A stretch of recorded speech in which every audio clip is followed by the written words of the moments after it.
तालुक्याला नव्हे तर महाराष्ट्राला नव्हे तर देशाला दाखवते की काम कशा पद्धतीने करायचं. भारतीय जनता पार्टीमध्ये काम करणाऱ्या खासदारांमध्ये आपण 7व्या-8व्या नंबरला होतो. कित्येक मंत्र्यांना मागं सारवत विकास कामा निधी आणण्यामध्ये आपला नंबर लागला होता. तेव्हा पहिल्या यादीत महाराष्ट्राचे नाव डिक्लेअर झालं.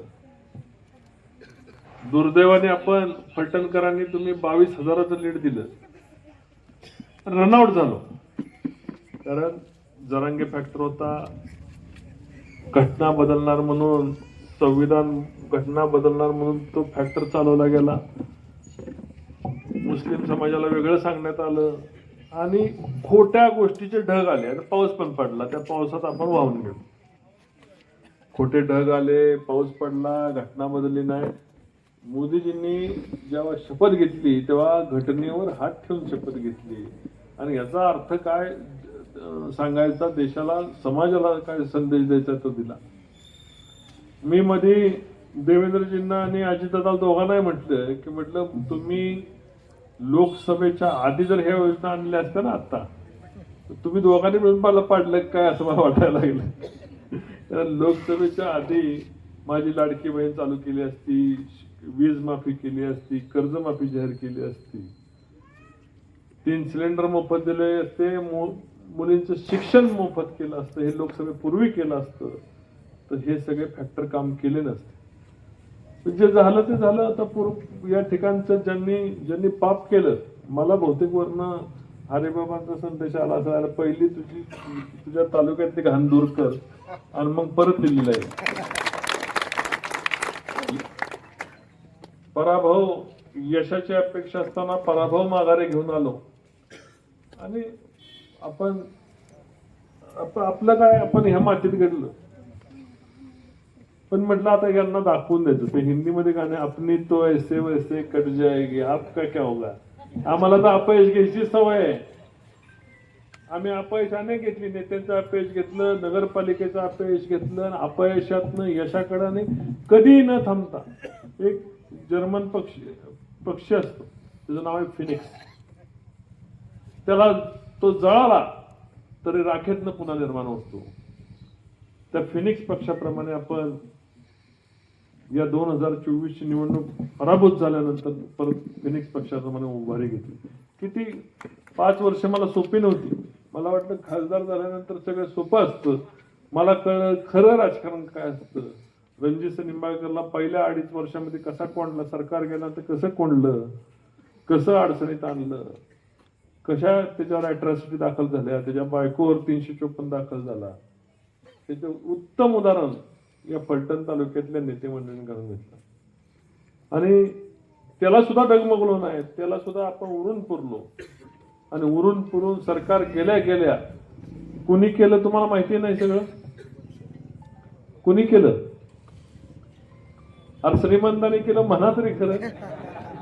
बघा, मला जामीन द्यायला कोण नाही आलं तर चालतंय, पण तोंडाने तरी बोला. आता त्या श्रीमंतांनी या पोराला जो या नगरीतनं, या मातीतनं उभं राहिला, याला गाडायला सगळी ताकद लावली. शरद पवारांनी सगळी ताकद खर्च केली. पण हिंदीमध्ये एक म्हण आहे, वो क्षमा क्या बुझे जिसकी हिफाजत हवा करे. परमेश्वर कृपेने माझी रक्षा करण्यासाठी माझ्यावर प्रेम करणारे तुम्ही सर्व, माझे सर्व सहकारी लढत होते. वरनं भारतीय जनता पार्टीचे सगळे नेते लढत होते, देवेंद्रजी लढत होते. आणि एकच नेता विरोधामधला माझ्या पाठीशी होता, ते म्हणजे अजित पवार. आणि म्हणून पवारांमधला कुठला जर पवार निवडायचा झाला तर ते अजित पवारांना आपण त्या ठिकाणी स्वीकारलं. महायुतीची सीट जागा गेली. कुठलेही आडेवेडे न घेता आपण ठरवलं की अजितदादा म्हणतील ठीक आहे, अजितदादाच्या पक्षावर लढू. कारण त्या माणसाचा स्वभाव खऱ्याला खरं, खोट्याला खोटं म्हणण्याचा स्वभाव आपण बघितला होता. त्या ठिकाणी प्रसंगी बरोबर उभं राहण्याचं त्यांनी धाडस दाखवलं होतं. आणि विरोधात असणारा माणूस आपल्या बरोबर उभा राहतो हे बघितलं. 2.5 वर्षाच्या काळात मी तालुक्याचं सांगत नाही, पण मलठणमध्ये या नगरीतून जिथून वारकऱ्यांचे पाय लागतात, हा 75 कोटी रुपयाचा रस्ता प्रत्येक चौक सुशोभीकरण जाणार आहे. मग शाळेपाशी आपण जवळपास 3.5 कोटी रुपये खर्च करून स्टेडियम घेतलेले आहे. त्याचे टेंडर झाले. एकही रस्ता मलठणच्या इथला एक रस्ता सुद्धा शिल्लक ठेवला नाही, एक रस्ता. मला नंतर ही सगळी अशोकराव आली, सगळी मंडळी आली, मला म्हटलं बाळासाहेब आले, म्हटलं काम सुचवाय दादा शिल्लक नाही, एवढे पैसे तुम्ही दिले, एक रस्ता सुद्धा मलठण मधला शिल्लक ठेवला नाही. मलठणचा शिल्लक ठेवला नाही आणि फलटणचा शिल्लक ठेवला नाही. जवळपास 150 कोटी रुपये या फलटण शहराला आणून आपण कधी एवढ्या मोठ्या रकमा बघितल्या नव्हत्या. पालखी महामार्ग बघितला नव्हता लोकांनी कधी, काम करताना बघितलं. अजितदादांनी त्यांच्या बारामतीचा जिल्हा करायचा प्रयत्न केला, आपण पण बारामतीचा जिल्हा करायचा प्रयत्न केला, पण तिथली जनता त्यांच्या मागे ताकदीने उभा राहिली. नॅरेटिव्ह सेट किती केला तर दादाला यावेळेस पण निवडून आणणार आणि मागच्या 1.5 लाखाला निवडून आणलं. दादांनी ज्या इमारती केल्या आपण पण प्रयत्न केला. पोलीस स्टेशनच्या इमारती बघा, बरडला आपण पूजन केलं होतं तिथं, आज पोलीस स्टेशनची इमारती बघा, आरटीओ ऑफिस आणलं बघा, कोर्ट कसं झालं बघा, MIDC कशी निर्माण केली बघा, रेल्वे चालून दाखवली जी रेल्वे नेत्यांनी मंजूर केली ती बारामतीकडे पण घेऊन चाललोय आपण आता. पंढरपूरकडे 2.5 वर्षामध्ये नीरा देवगरचं पाणी आपलं अडलं होतं, ते पाणी फलटण तालुक्यामध्ये घेऊन यायचं काम आज सासवडच्या पर्यंत कॅनलचं काम घेऊन आलोय. सुरोडी कालवा सुरोडीच्या पार करून बिलकटीपर्यंत आणून ठेवला. दोंबलकुळी सारखं पाणी बारमाही करून टाकलं. फलटणचा विकास झाला, मलटणचा विकास झाला, रिंग रोड नव्याने निर्माण करण्यात आपण यशस्वी झालो. जो दूध संघापासून रिंग रोड तयार होतोय, पालखी महामार्गात आपण त्याचे पैसे बसवले, रिंग रोड निर्माण केला आणि आता 286 कोटी रुपयाचा रस्ता पडल्यानंतर सुद्धा हे 75 कोटी आणि तो 286 कोटी रुपये असो तेव्हा रुग्ण आपण मंजूर केलं. पडल्यानंतर पराभूत झाल्यानंतर आपण 400 कोटी रुपये या तालुक्याला आणू शकतो. तर सचिन पाटील घड्याळाच्या चिन्हावर जर आमदार गेले तर मला विचार करा, इकडून मी आहे देवेंद्रजींच्या बरोबर आणि तिकडून अजितदादांकडनं फोन आलाय सचिन पाटील आहेत, पैसा फलटण तालुक्याला पडणार. मलठणच्या ज्या पद्धतीने शब्द दिले होते, अजून 1 वर्ष तरी नुसती उद्घाटन होत राहणार आहेत. 1 वर्ष, एक गल्ली, एक बोळ शिल्लक ठेवलेलं नाही. सगळी बोळ, सगळे रस्ते आपण पूर्ण केले. सुशोभीकरण कसं असतं आता हे तुम्ही आज सुशोभीकरण हा रस्ता एकदा बघाल तुम्ही सुशोभीकरण कसं असतं. किंवा तिथं मलठणकरांसाठी स्विमिंग पूल, जिम्नॅशियम, स्टेडियम, खेळाचं मैदान, बाल्कनी, बसायला लोकांना बाल्कनी सर्व निर्माण करून गेलंय. जे आधुनिक शहरामध्ये असतं ते मलठणमध्ये आणून द्यायचं काम एकदाच करू शकलो. खासदार झाल्यामुळे आपण करू शकलो आणि त्याच ताकदीने मला खात्री आहे मलठणकरांचा विश्वास. मलठणचा विकास काय झाला म्हणता तुम्ही, मलठणला तुम्ही विकास करायला दिलंच काय? हे जे दिलं ते आम्ही आमच्या हिमतीवर आणलं.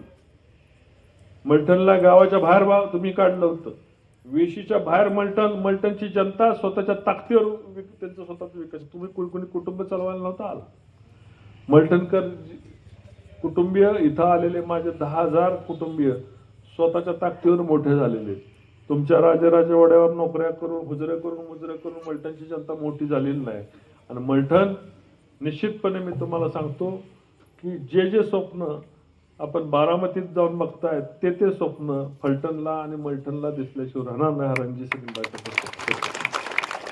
तुम्ही व्यासपीठावरील सर्वांनी माझी बाजू लोकसभेला सांभाळली. वकील साहेब होते शेवटपर्यंत, अगदी सर्वांनी लोकसभेची बाजू सांभाळली. मी मत मागाय होतच कुठं, एक सभा झाली मी निघून गेलो. 6 तिकडचे 4 तालुके, मान तालुका आणि फिरताना एक जाणवलं की माझी घरची माणसं माझी रक्षा करतात.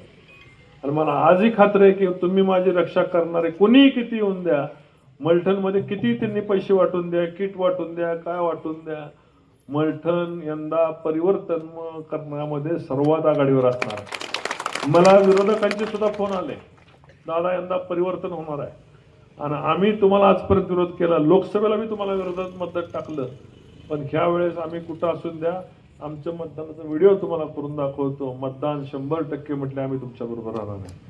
मलाही खात्री फलटण जसं मलठणला झालं तसं एक पण वॉर्ड फलटण मधला कमी नाही. फलटणचं कौतुक करावं तेवढं थोडं आहे.